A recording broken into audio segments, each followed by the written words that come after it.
कुरुंदवाड पालिकेनं सन 2025-26 या आर्थिक वर्षात करवसुली 1,85,51,000 रुपयांची म्हणजेच 95.6% तर पाणीपट्टी 57 लाख रुपये म्हणजे 76% वसुली केल्याची माहिती मुख्याधिकारी मनोजकुमार देसाई यांनी दिली।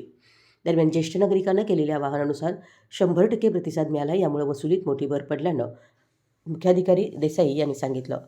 पत्रकारांशी पुढे बोलताना मुख्याधिकारी देसाई म्हणाले, शहरातील 7,851 मिळकतधारक आहेत।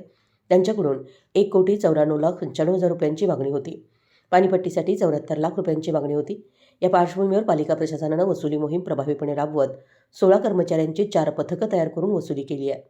या मोहिमेला शहरातील नागरिक, व्यापारी, व्यावसायिक आणि लोकप्रतिनिधींनी सकारात्मक प्रतिसाद दिल्यानं पालिकेला 95%हून अधिक करवसुली साध्य करता आली। नियमित पाठपुरावा, जनजागृती आणि थकीतदारांशी संवाद यामुळे ही कामगिरी शक्य झाली। या वसुलीनं 15वा वित्त आयोगाचा निधी मिळवण्याचा मार्ग सुखकर झाल्याचं मुख्याधिकारी देसाई व कर निरीक्षक प्रज्ञा चव्हाण यांनी सांगितलं।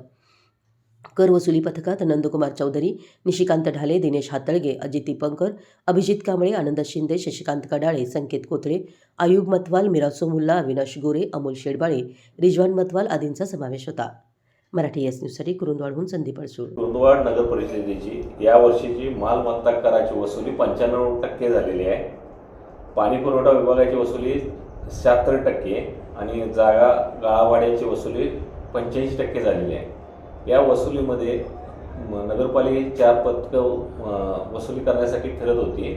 त्याचबरोबर नागरिकांचं उत्स्फूर्त सहभाग, नागरिकांनी नगरपालिकेत आणूनही बऱ्यापैकी करभरणा केलेला आहे।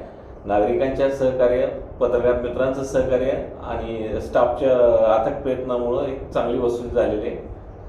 यापुढेही नागरिकांनी कर वेळेवर भरून नगर परिषद सहकार्य करावं, ज्यामुळं नगर परिषदेला 15 वित्त आयोगाचे अनुदान मिळण्यास अडचण येणार नाही।